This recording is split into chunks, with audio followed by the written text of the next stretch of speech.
오늘은 수유동, 서울 수유동에 북한산 자락에 있는 김경재 목사님 댁을 찾아왔습니다. 제가 여기 몇 번 와봤는데요. 목사님 안녕하세요. 안녕하세요. 네. 여기 저도 이 인근에 산 적이 있고 또 아마 모든 종교인 중에서 제가 제일 많이 뵙는 중에 한 분이 우리 김경재 목사님이시고 저는 이제 종종 찾아뵙는 사이고 종종 뵙는 사이기 때문에 이제 김경재 목사님은 평생 이제 한신대학교에서 이제 교수를 하시고 크리스찬 아카데미 원장도 하시고 또 함석헌 기념사업회의 CR사상 연구원장도 하시고 또 한신대의 그 기둥이셨던 장군 김재준을 기리는 장군 김재준 사업 회장도 지내시고 그러신 우리 한국 기독교의 원로 목사님이자 교수님이십니다. 우리 김경재 목사님에게 가장 부러운 게 있다면은 한국 현대사에서 제가 정말 존경하지 않을 수 없는 함석헌 선생님과 장군 김재준 목사님, 이 두 분들로부터 더할 나위 없이 사랑을 받았다는 겁니다.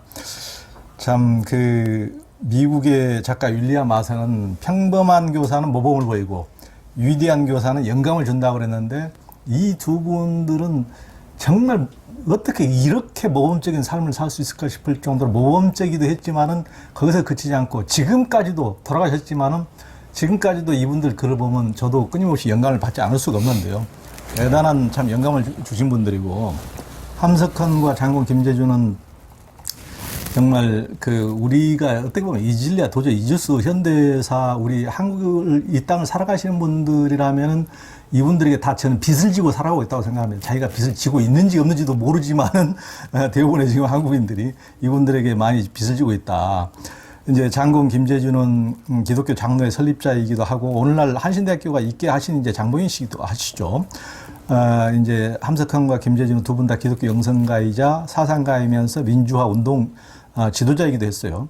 함석헌이 아마 둘째가라면 서러울 정도로 민주화의 대표적인 활화산이셨고, 장군 김재준도 이제 박정희 유신 독재 시대의 민주수 국민협의회 대표이기도 하고, 미국에 10년간 망명하던 중에도 한국민주회복 통일촉진 국민회의 북미본부 한민통 의장으로서 국내에서 너무나 핍박받아서 잘 못하니까 외국에서 미국 쪽에서 굉장히 큰 힘이 되어주셨죠. 이제 장군 김재준은 사상계 장준하, 또 민주화 지도자인 문익환, 문동환 형제, 박형규, 안병무 한 분 한 분이 참 대단하신 분들입니다. 김관석, 한환상, 이우정, 이혜양 목사 이런 분들이 다 스승이시죠. 김재준 목사님이 한신대 졸업할 때 친히 부수로 산상수훈하고 노론까지 저쪽 방에 있더라고. 예전에도 와서 제가 봤는데 그걸 다 써주셨다니 얼마나 그때 보면 일기 학생인데 우리 학생한테 그렇게까지 써주셨는지 이 위대한 신학자이자 목사님께서 얼마나 아끼셨는지 알 수가 있는 거죠. 그래서 이제 아마 그것도 남다른 그런 애정을 받으셨기 때문에 그러셨겠지만은 김경재 목사님은 훗날 또 민중신학의 태도인 안병무 교수님하고 함께 장군 김재준 전집 18권을 모두 다 정리를 했습니다. 일기까지 그때 다 읽어보셨다고 그래요. 이게 목사님이 이제 또 함석헌하고도 대단한 인연이시죠. 이제 1년간 1982년에 서울 연희동에 있는 은진교회를 여기 김경재 목사님이 개척했을 때는 함석헌이 직접 거기 와가지고 1년간 예언자 강의도 이제 하셨다고 그러고요. 이제 함석헌이 돌아가신 뒤에는 목사님이 CR사상 연구원장도 하셨죠. 장군 김재준하고 함석헌은 1901년생으로 동갑나기, 아마 김교신도 이제 다 1901년생인데, 1901년에 참 한국 기독교 또 한국 종교계 새 거성이 참 태어났는데 박정희 독재에 맞서서 함석헌하고 김재준은 같이 싸우기도 하고 민주화운동을 펼치기도 하고 근데 이제 두 분 다 이런 대단하신 분들을 사랑을 받고 또 경험을 해보셨으니까 함석헌하고 김재준은 무엇이 같고 무엇이 어떤 게 좀 다릅니까?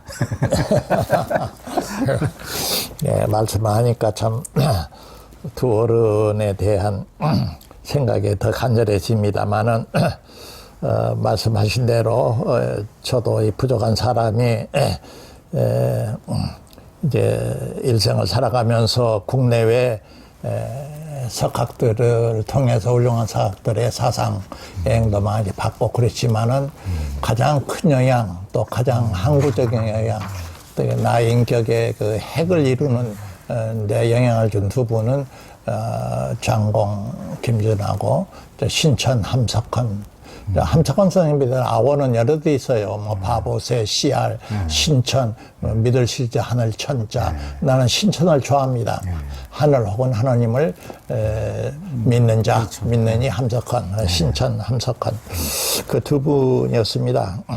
저는 인간의 삶이란 뭔가, 기독교란 것의 핵심 알점이 뭔가, 역사란 뭔가, 종교란 무엇을 어떻게 하는가 하는 가장 기본적인 정신을 배웠기 때문에 누가 그런 말을 했죠. 인도의 당시에는 5, 6억 인구였는데 5, 6억 인도가 영국 대영 제국의 식민지 노릇을 300년 하면서 노예 생활을 했지만은 그 풀무불 속에 마하트마 간디라고 하는 한 인물을 위대한 혼을 배출한 것을 감안하면은 이런 것보다 어느 것이 더 말할 정도로 간디의 인격적인 사상적 무게가 크다 하는 뜻일 건데 저도 그런 생각을 빗대어서 생각하고 싶어요. 감히 조영 기자께서 한국 특히 사상계에 이런저런 많은 인물을 가서 면담도 하시고 인터뷰도 하시는 것 중에서도 아까 평가한 대로 두 분을 높이 평가해 주셨는데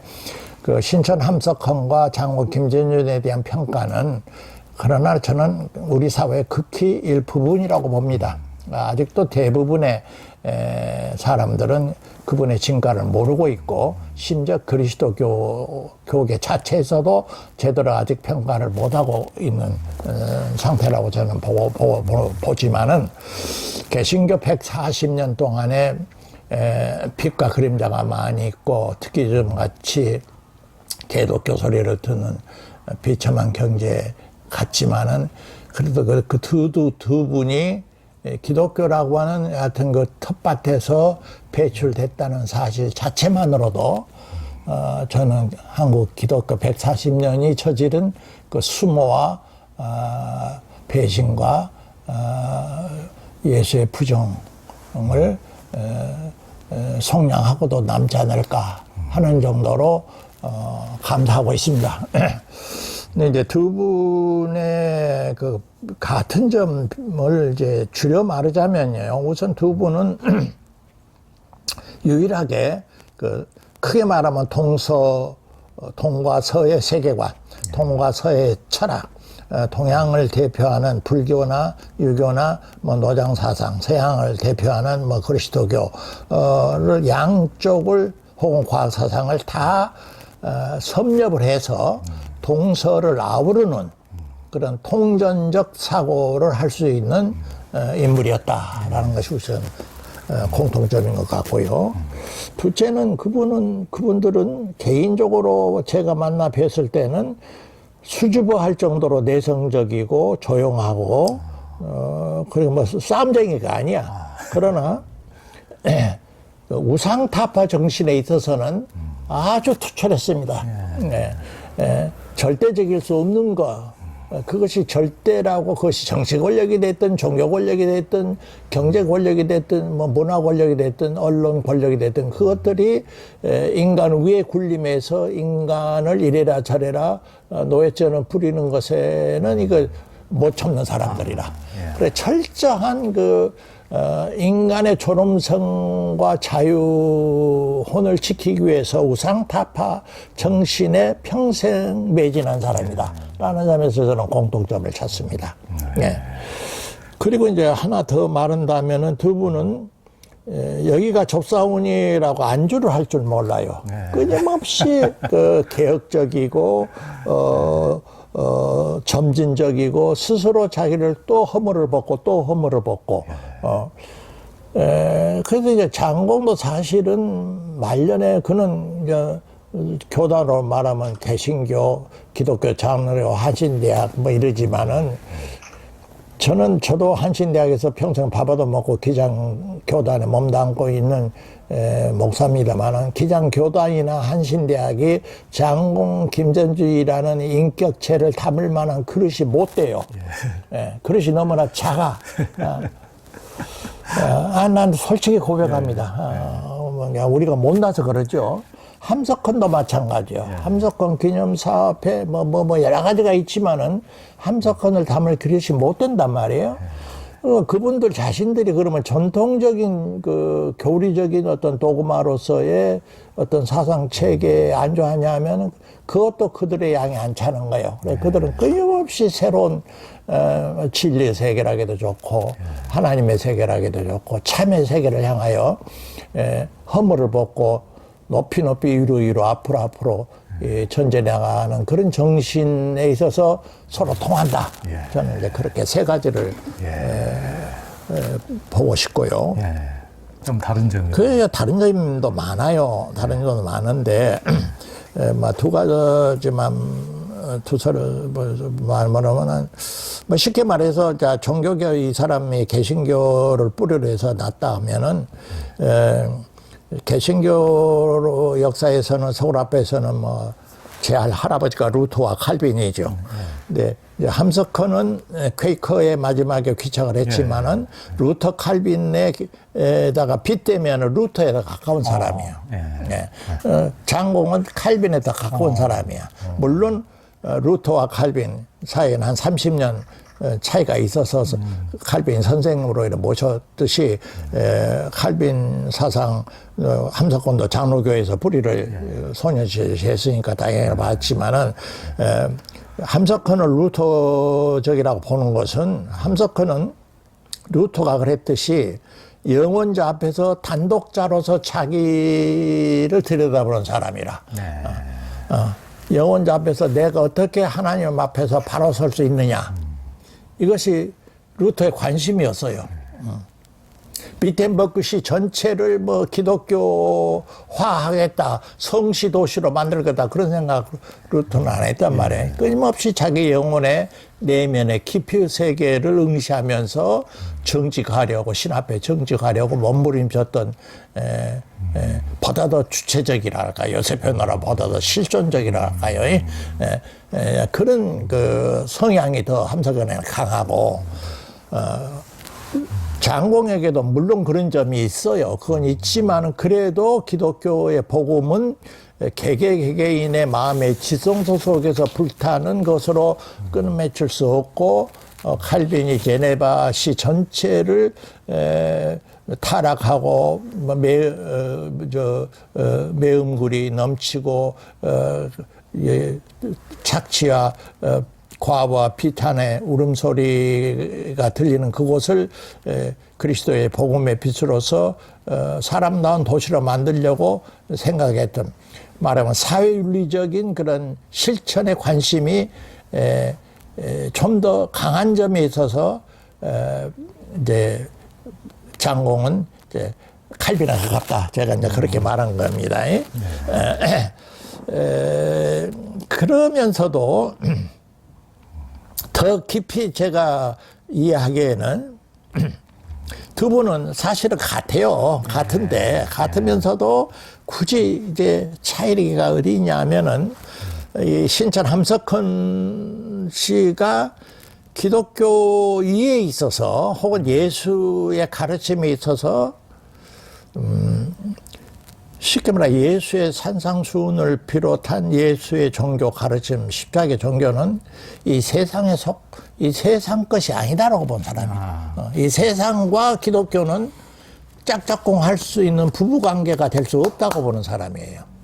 근본적으로 세상이라고 하는 것은, 이 세상성은 부귀, 권력, 지향, 자기 자랑, 오만, 소위 그 죄성에 깊이 물들어져 있는 것이고, 그게 대해서 기독교는 너무나 그 순수한 생명과 인간과 피조물이 마땅히 있어야 할 근본의 자리를 지시하기 때문에 기독교 정신을 사회와 역사 전체 속에 스며들게 해가지고 이걸 기독교적 국가, 기독교적 문화, 기독교적 공동체로 만들자 하는 데에 대해서 그렇게 큰 기대를 하지 않은 사람이에요. 함석헌은. 도리어 그 야합 관계 혹은 간음 관계에 있는 것을 지적하고 갈라서라고 호통을 치는 사람에 가깝죠.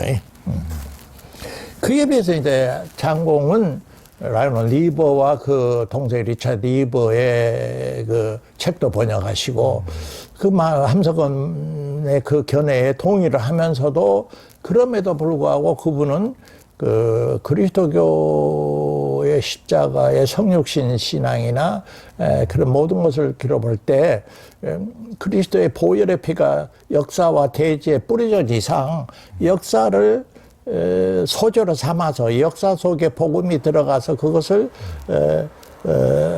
하나님이 원하시는 그런 평화와 진리와 공의 세상으로 바꿔가는 그런 소리 변혁설, 문화 변혁설, 역사 변혁설에 더 관심을 많이 뒀기 때문에 그는 두 분 다 교육에 관심이 있지만은 장공은 교육 제도인 학교를 더 세우려고 했고 교단을 만들려고 했고 그래. 함석헌은 관심 없어요. 학교도 세우려면 뭐 대학도 얼마나 세울 수 있고 교단을 세우면 함석헌 교단도 세울 수 있지만 그래 관심 노. 다만 그냥 순수를 지키려고 순수를 지시하고 기독교가 이만하면 하나님 우리가 영광을 돌리고 있죠라고 뭐 수십만 성도들을 모아가지고 헌금을 가지고 성당을 짓고 교회당을 짓고 할 때 그 웃기는 소리 하지 마라. 그 피 묻은 헌금 목사 신부가 축도한다고 그것이 깨끗한 돈으로 변해지느냐 하고 이 자본주의의 이 죄성 우리 역사의 죄성과 기독교가 적당히 서로 타협해서 문화적 기독교 혹은 역사 정치 권력과 야합한 기독교 아까 정강원 태극기 부대에서 나오잖아요. 여기 살아있다면 함석헌 벌벌 뛸 거예요. 미국에 가서 어느 교회에 가서 설교할 때 미국 교회가 이미 그렇게 돼 있어요. 미국 교회 한쪽 구석에는 그 교회 교단의 상징 배너 깃발하고 한쪽에는 성조기가 서 있거든요. 조은정 목사한테 내가 직접 들었어요. 조은정 목사 교회에 초빙했더니 올라가서 강사가 함석헌 선생님 강사가 강연하기 전에 시키지도 않은 가서 성조기를 들어서 옆에서 딱 뉘어놓고 오더래요. 와서 나는 하나님의 말씀을 전하는 강단 위에 한 국가의 국기가 서 있는 것에서는 나는 말 못합니다. 이건 잘못된 겁니다 하더래요. 그게 함석헌이거든요. 그래서 저에게는 함석헌과 김재준이 같이 살아요. 그러니까 함석헌의 눈으로 보면은 끊임없는 비판 정신이 있대. 아주 송곳 같아, 송곳. 문체도 함석헌은 시인이라고 하면은 장공은 수필가요. 명수필을 많이 썼어요. 명수필을. 김현준 사장이 그의 글을 보고 처생이 먹을 것 없으니까 조금이라도 이제 원고료를 드리려고 그 신문사 무엇으로 이렇게 글을 쓰게 하신 것도 주로 기독교적인 그 문장의 짧은 문장을 동원한 명수필이 많아요. 거기에 비해서 함석헌은 수필보다 더 짧은 시인의 그런 차이가 있어서 두 분은 동지적이면서도 서로 좀 보완을 한다 그럴까 그런 정도의 관계라고. 그러니까요. 함석헌은 저기 광야에서 말 달리는 어떤 선구자의 어떤 인상이라면은 이제 김재준은 장공은 더 그 현실 속의 개혁자랄까. 하여튼 좀 그런 식으로 조금 이해할 수도 있겠네요. 그래도 좋죠. 저는 이제 그 요즘 한국 그 교회가 이제 1000만 신자가 돼서 우리 한국 사회에서 모든 종교 중에서 숫자로 지금 1위로 지금 올라서는 이제 주류 종교가 됐고 초대형 교회도 전 세계에서 한국이 제일 많다고 그러지 않습니까? 그런데 그런 초대형 교회라든가 오히려 한국의 어떤 뭐 명문 특목고라든가 대학보다도 훨씬 더 제가 제대로 된 정신, 제대로 된 높게 평가하는 조그마한 시골 학교들이 있습니다. 그게 이제 북한도의 명동학교하고 평안도 정주의 오산학교입니다. 그런 이제 박경리 소설 토지의 배경이기도 한 북한도 용정에 세워진 명동학교는 이제 북만주의 대통령으로도 불렸던 규암 김야견 선생이 이제 세운 건데, 이제 김야견 선생은 뭐 대단한 독립운동가이시고, 그 안중근 의사도 이제 김야견 선생이 후에 이제 목사님이 되셨지만, 이분이 그 보호해가지고 용정 뒷산에서 권총 연습을 해서 또 히로부미를 척사를 했다고 그럴 정도로 뭐 독립운동사에서도 가장 중요하신 분 중에 한 분이신데요. 이분은 대유학자에서 나중에 이제 기독교를 받으려서 목사가 되셔서 이제 명동학교를 세우시고 또 은진중학교 이사장을 하시고, 그곳에서 이제 김재준, 장군 김재준, 문익환, 문동환, 윤동주 시인, 뭐 안병무, 강원용, 이 뭐 한국 그 기독교를 이끈 기라성 같은 인물들이 나오지 않았습니까? 네. 민주화 운동가들도 그곳에서 나왔고, 또 평안도 정주의 오산학교는 그 상민 출신으로서 어려서 부모님을 잃고 온갖 고생 끝에 이제 거부가 되신 남강 이승훈이, 이분이 이제 그 안창호, 도산 안창호 선생님 연설하시는 걸 듣고, 도산 안창호 선생님이 한 13살 연하라고 그러는데, 네. 연설하시는 걸 듣고, 우리나라는 일본이 망하게 한 게 아니다. 우리가 우리를 망하게 한 거다. 우리가 배우지 못하고 인재를 길러내지 못해서, 우리가 깨어나지 못해서 우리가 우리 스스로를 망하게 한 거다. 이 말을 듣고, 야, 사람을 길러야 되겠구나 하고 그 재산을 팔아서 이제 정주 고향에 가서 그곳에서 이제 오산학교를 세우시고, 오산학교에 한두 학급밖에 안 되지만은 그곳의 인재들을 보면은 이 한국 사회 가장 소중한 인재들, 그분이 이제 뭐 남강 이승훈 삼일운동의 기독교 주도자이시기도 한데, 함석헌이 제일 존경했던 인물이고, 남강 이승훈이라든가 그 조만식 선생이라든가 뭐 이제 유영모라든가 춘원 이강수라든가 이런 분들이 가르치시고, 함석헌이나 주기철, 한경직, 영삼석 이런 분들이 이제 학생으로 이제 배웠던 것이란 말이에요. 그러니까 오산학교라는 게 얼마나 대단한 또 인재들을, 참 한국 기독교에 없어서는 안 될 인재들을 배우고 또 가르치신 곳 아닙니까? 그런 그 어떻게 보면 명동학교에서 오신 그 또 장공, 오산학교에서 오신 함석헌 두 분으로부터 다 이제 두 광맥으로부터 영향을 받으신 분이 우리 김경재 목사님이신데, 그런 그 양쪽의 어떤 특색이나 의미를 어떻게 보십니까? 네. 우선 잘 지적하신 대로 한국 교육사에 있어서 또 종교사에 있어서 사회 정치 지도자의 배출 과정에 있어서 중등교육에 가장 큰 영향을 끼쳤던 두 하나의 그 거점, 소위 북한도 은진중학교와 정주 땅의 오산학교를 지적하신 것은 나는 전적으로 옳다고 봅니다. 그런 점에서 이제 거기에 있어서 큰 영향을 받았던 두 분 그 자신들이 무슨 함석헌이나 김재준을 이제 지나고 보면은, 큰 눈으로 보면 진장하는 데서의 참다운 교육자였다라고 생각을 해요. 교육자라고 하는 것이 뭐냐? 결국 아까 서두에서 조계적에 잠깐 말씀하셨지만은 몸으로, 행동으로, 꼭 말로서, 글로서 사상을 가르치는 것이 아니라 삶의 철학을 실천을 통해서 보여줌으로써 그 제자들이 이제 그 속에서 젊은 사자 새끼들이 나오는 것처럼, 이제 정주 땅 그 오산학교에서 아까 말한 여러 선생들을 이제 만난 것 중에서도 특히 남강 선생을 함 선생님이 만나고 그분의 지도를 받았던 것을 회고하고 진술하는 거 보면은 눈물 나요. 네. 제자가 선생을 사모하는 정성이 함석헌이 남관 선생을 삼하고 한 것을 능가하는 사람을 내 지금까지 본 적이 없어요. 오죽하면은 원효로에 있었던 집 한 채를 팔아서 아들, 쌍문동에 사는 아들 집으로 당신은 옮기면서 그 집을 남강문화재단에다가 기증을 했겠어요. 그러니까 평생 아무것도 없이 사시고. 자기도 아무것도 없으면서. 네? 그런 분이란 말이에요. 네.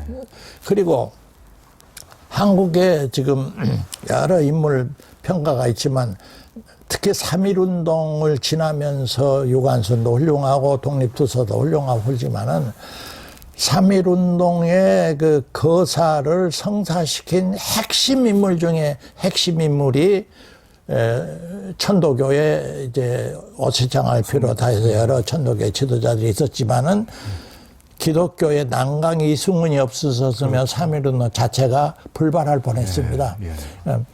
그 지극정성한 순수한 정성과 열성의 배우를 앞으로 더 연구를 많이 하고 언론계에서도 더 널리 한국 사회에 홍보를 해야 한다고 보는데 여하튼 그 두 분의 영향을 받았는데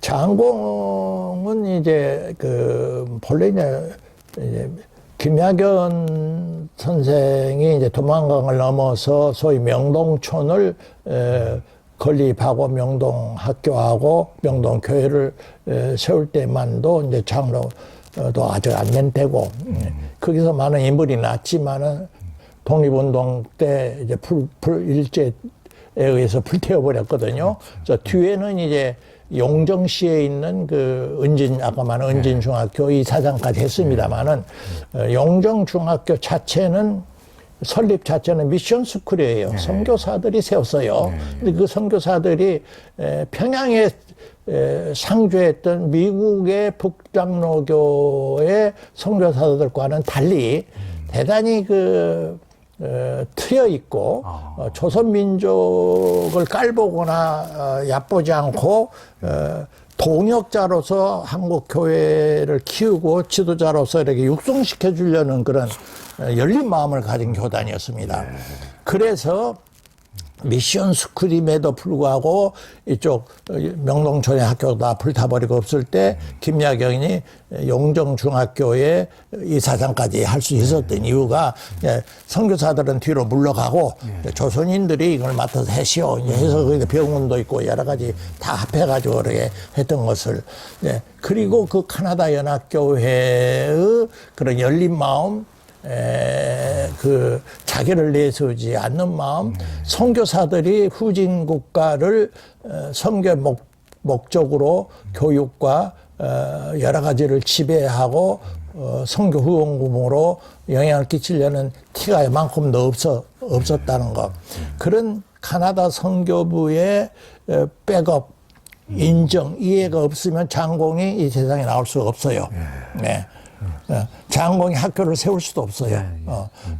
그리고 장공이 카나다에 가서 브리티시 컬럼비아 대학에서 명예 신학박 사기를 받은 것도 그렇고 지금은 허물어버리고 지금 이상한 새 건물을 지었습니다만은 수유리 신학대학원의 건물에 10만 불 건축비도 카나다 연합교회가 했고 그가 파문당해서 오갈 데가 없을 때 장공을 이해를 했는데 윌리엄 스캇 박사 같은 사람들이 다 이해를 해서 한국의 진솔한 조용한 말 없는 선비 김재준을 도와야 한다 해가지고 다 해서 오늘의 한신대학이 있죠.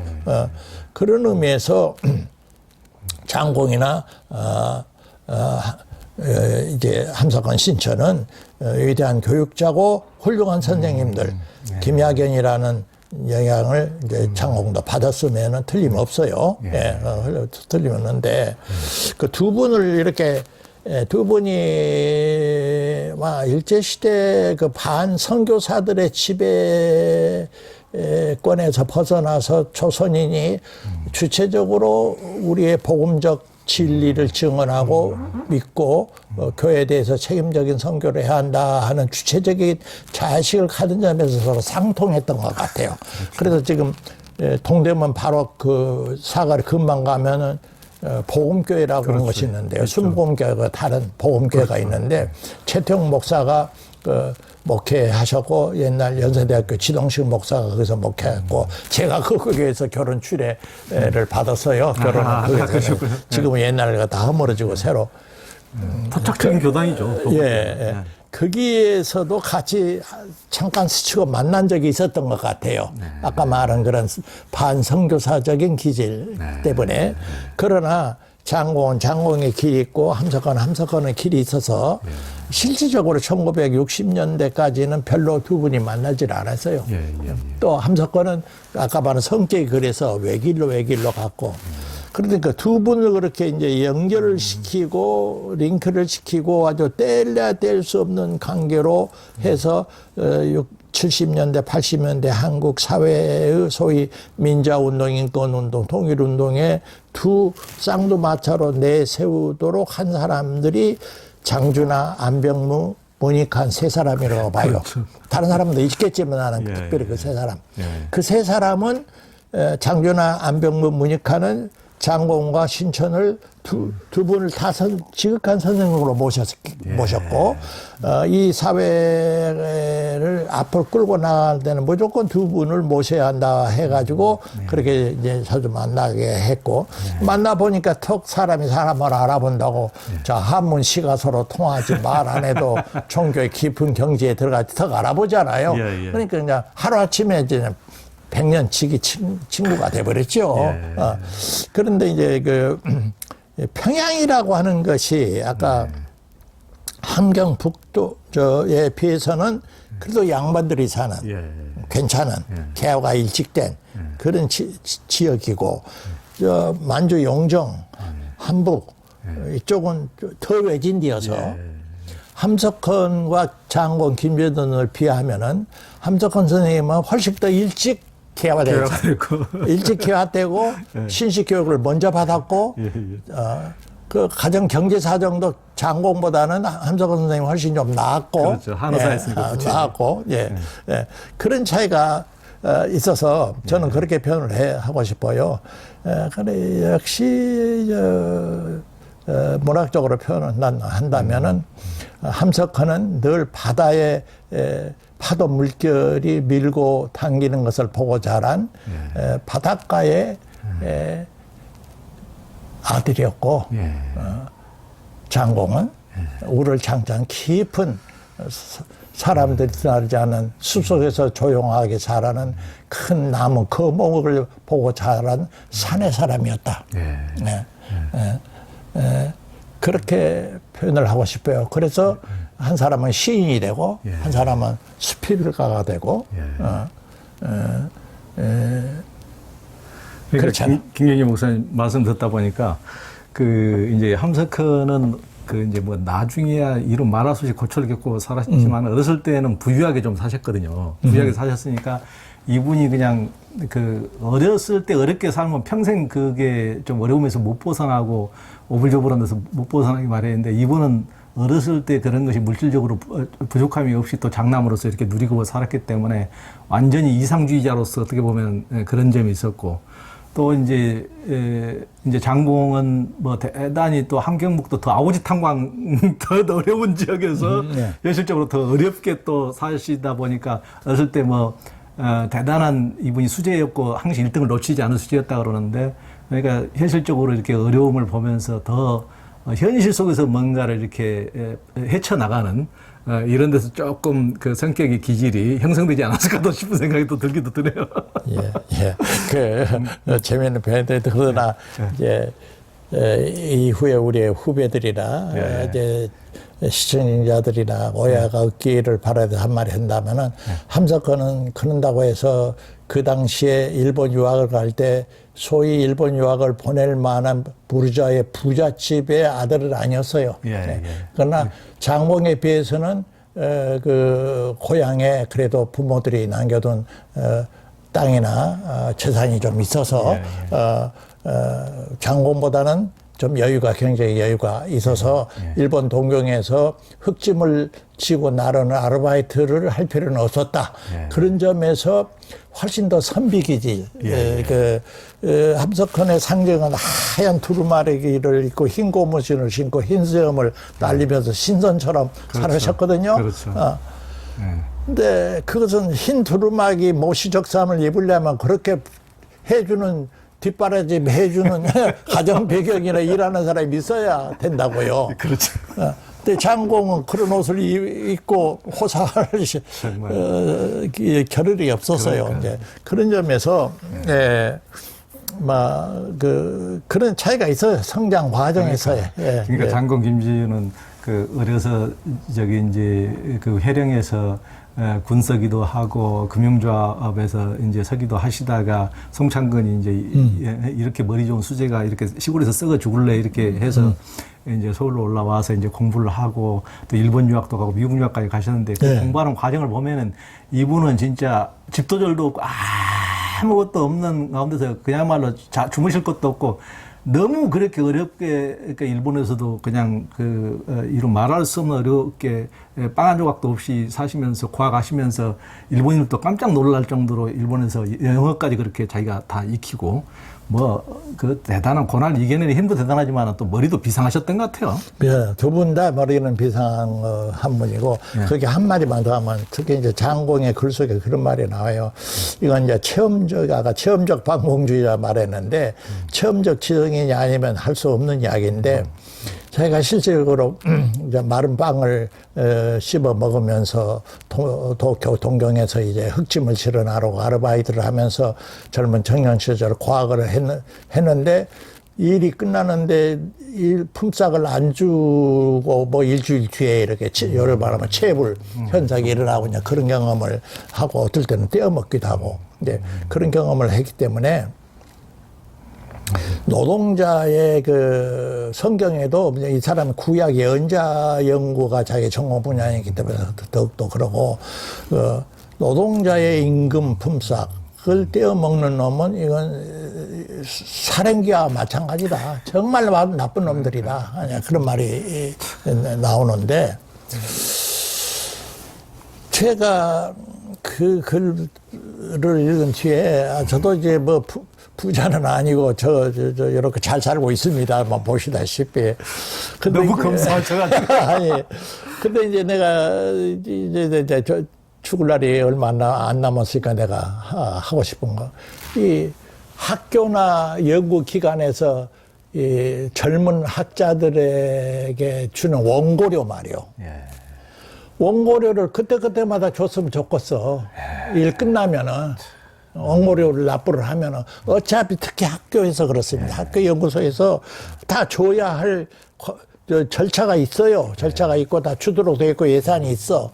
근데 노동자가 가서 날품팔이를 하고 저녁에 해가 지면은 그놈을 받아갖고 와서 쌀을 사고 반찬을 사서 집에 와서 가족을 몇 개 살리는 거나 내가 알기에는 김지준도 누구도 다 말년에 함석헌도 수입이 없었거든요. 그러니까. 수입이 없으니까 그런 강사료나 강연료 갖고 살아가는 사람들인데 결제 과정을 거친다고 해서 한 달 뒤에, 두 달 뒤에, 석 달 뒤에 이래 주는 그런 원고료 지급은 이거 서생들이라 말을 않고 얌전해서 있지만은 나 같은 사람이 대신 발언을 해야겠어.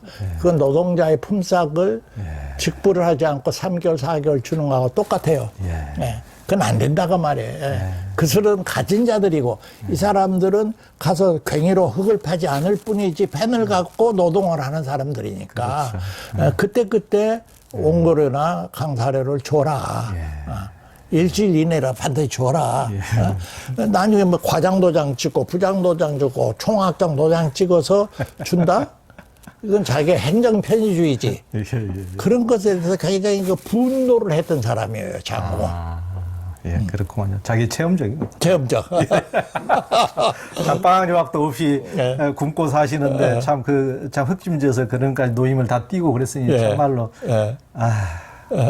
이제 함석헌이 아까 이제 김기진 목사님께서 이제 김재준 목사님과 이렇게 연결시켜 주는 것도 안병무, 문익환, 장준하 이런 사람들이라고 그러는데 함석헌 선생님이 전면에 안 나서려고 이제 그냥 나서지 않고 있을 때도 1960년대 초반에 독일에서 안병무 교수하고 같이 이제 유럽 여행하면서 안병무 교수가 엄청나게 이렇게 격발을 시켜가지고 선생님이 이렇게 있으면 어떻게 되느냐. 자기 생각에는 이분은 구약의 모세 같은 분인데 민족을 구해야 되는데 지금 안 나서려고 그러니까 엄청나게 격발을 시켜서 이제 밥 먹다가 한국 상황을 신문을 보여주면서 결국 함석헌 눈물까지 쏟게 이렇게 만들었다고 그러는데 옆에서 이제 불을 지른 거죠. 불을 지르기도 하고 또 이제 사상계도 이제 장준하도 1952년에 사상계를 해가지고 사상계가 이렇게 발딱 우리나라 최고의 명성을 얻게 된 것도 이제 함석헌 글을 이제 실게 되면서 이제 사상계가 이제 매번 낼 때마다 동이 나고 함석헌 글을 보려고 이렇게 이제 했고 또 장준하가 이제 박정희에 맞서기 위해서 늘 함석헌을 전면에 등장시켜서 시민회관이나 독립운동장 같은데 함석헌 강연을 하면 수만 명, 수십만 명이 모여들고 이러면서 이제 그렇게 했고 또 함석헌은 또 박정희가 장준하를 감옥에 가두니까 감옥에 있는 장준하를 이제 국회의원으로 당선시키기 위해서 자기가 강연을 해가지고 저 장준하를 국회로 보내십시오 해가지고 밖에서 이렇게 당선시킬 정도로. 그런데 나중에는 이제 장준하가 이제 박정희 정권에 의해서 죽었겠지만은 이제 약수봉에서 포천의 약수봉에서 의문사를 당하니까 완전히 함석헌은 속으로는 장준하를 임시정부 김구의 비서실장이었던 장준하를 속으로는 대통령감으로 생각했던 모양인데 완전히 그렇게 의문사를 당해버리니까 넋을 잃어버려가지고 이제 완전히 정신까지 나가버리고 이렇게 있었는데 문익환 목사님 찾아와서 선생님 지금 이러고 있을 때가 지금 아닙니다. 지금 박정희가 지금 저렇게 유신독재로 영구집권을 깨고 있는데 지금 뭐 하고 계십니까? 이렇게 해가지고 정신을 이제 버떡 차렸다는 또 일화가 또 있더라고요. 그래서 이제 그분들하고 다 김경진 목사님은 초기에 또 같이 이렇게 지내시고 보셨으니까 그런 함석헌과 장준하, 안병무, 문익환들의 이런 관계는 어땠습니까? 그 참 역사가들이 이제 자세하게 좀 연구를 해서 밝혀야 할 문제인데요. 이제 장준하, 안병무, 문익환은 이제 크게 나이가 비슷한 이제 동년배들이고 이제 장공과 신천은 그 두 분은 아까 말한 그 세 분의 진정한 의미에서 선생이죠. 참 존경하는 선생님이셨는데. 각각 그 배경이 다르고 성장이 다른 사람들이 우선 장준하, 안병무, 문익환 왜 그렇게 가까워졌느냐 하는 것을 좀 내가 아는 한 간단히 이제 아는 점만 살피면요. 장준하야 우리가 아는 대로 돌베개에서 배우는 대로 일제시대에서 독립군, 광복군 하느라고 중국 천하를 돌아다니느라고 소위 말하면 대학 그걸 안 다녔어요. 그렇죠. 대학 교육이 없었단 말이에요. 근데 이제 문익환은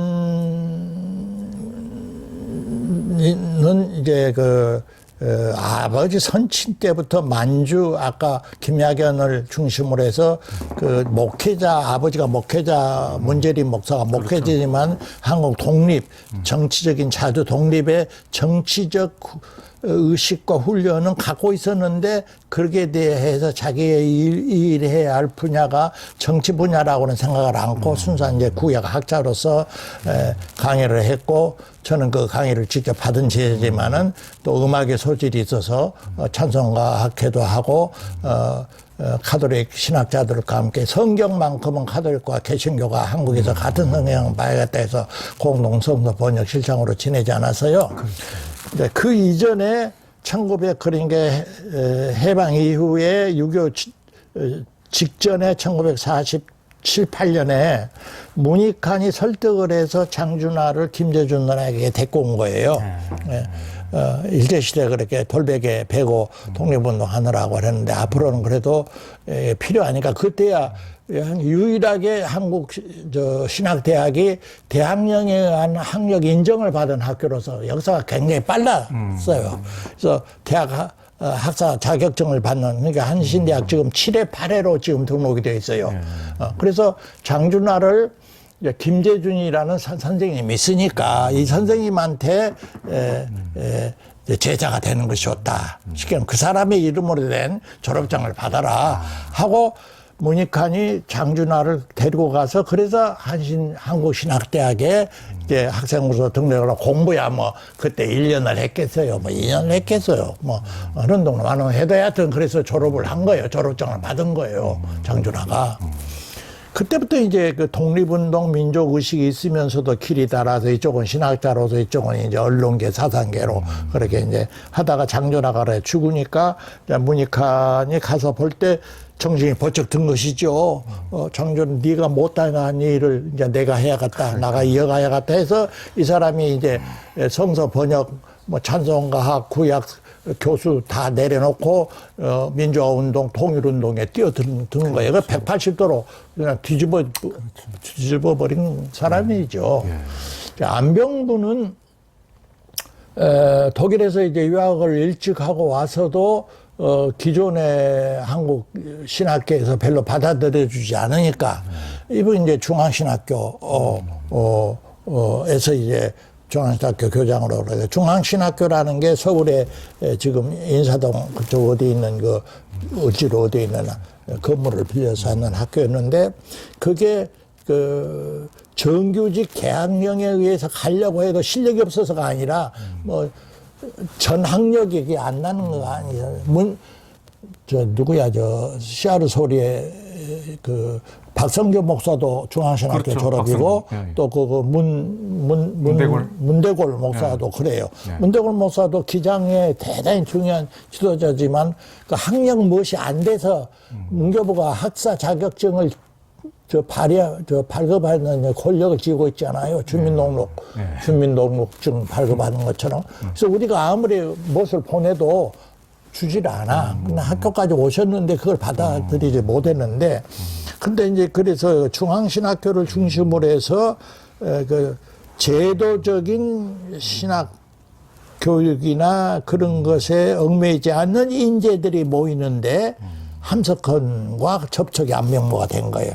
그 신학대학, 어느 신학대학 때보다도 중앙신학교에서 안병무와 함석헌이 이제 가까. 그래서 안병무나 장준하가 문익환이 혼연일체가 돼서 함 선생 같은 신분의 이런 분을 어떻게든지 이제 한국 사상계 사회에다가 이렇게 이제 데뷔를 말하면 시켜야겠다 해서 그분의 그 삼총사의 힘들로 그 장준하와 김재준이 거듭 말하자면 역사의 최전선에 뛰어들게 된 계기가 됐지. 그분들이 없었으면은 모르죠. 역사는 어떻게 흘러가는지 모르지만 나는 생각하기에도 조용한 그저 제학자로서 그저 뜻으로 보면 한국 역사 같은 책을 한 권 쓰고 함석헌이 그냥 생을 마감할 수도 있고 장공 김재준도 이제 60세가 된 사람은 전부 학장역에서 물러나라 하는 이제 군사정권의 그 명령하에 할 수 없이 집도 절도 없이 어쩌고 쌍문동 국민주택 하나 얻어가 나와서 글이나 몇 줄 쓰다가 하늘 품고 그냥 신학교육의 뜻도 이루지 못하고 가실 수 있었었죠.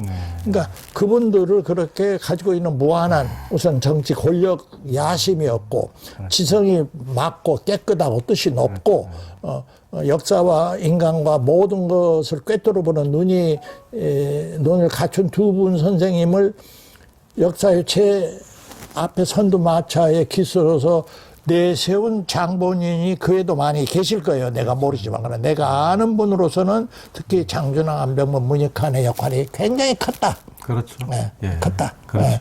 장준하는 정말 이제 그거는 광복군으로서 어려서부터 이제 독립운동을 했지만은 관동군 일본의 장교로서 역할을 했던 박정희를 너무나 이제 자기는 인간으로 안 본 거죠. 인간으로 안 보고, 박정희에서 이제 감옥에 갇히고 이러면은 함석헌 선생님이 면회를 가면은, 잘못하면 내가 여기서 영원히 못 나가고 죽을 수가 있으니까 좀 밖에서 살살하라고 해야 될 판에, 오히려 함 선생님은 절대 여기서 그치면 안 됩니다.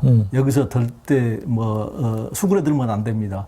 더 격발을 시킬 정도로 의기라는 게 대단했던 것 같아요. 대단했을 때. 네. 그 장준하의 사상계에 글을 쓰실 기회가 없었으면은 낙엽에 치가를 올리는 그 함석헌의 그 빛나는 놀란 청룡 같은 글이 세상에 알려질 수가 없죠. 글 쓸 곳이 없으니까 신문이 실어줍니까? 잡지가 있습니까? 그러니까 함석헌의 그 사상의 혼의 영광로소의 금물 세상에 이렇게 금빛을 파랗게 내놓은 게 사상계라고 하는 지면이니까 언론 매체니까 그 실바늘처럼 뗄래야 뗄 수 없는 그러나 안병무, 장준하, 문익환은 함석헌하고 김재준은 받들어 모시는 정말 선생님이시지 저희들과 동급의 무슨 지도자라고 천만 그런 생각을 해본 적이 없어요. 예. 정말 지극정성으로 그냥 아버지처럼 그냥 모셨죠. 예. 그분들이 그 선생님을 모시던 그 정성에 비하면 우리는 개 같은 삶을 살고 있어. 아무것도 아니야.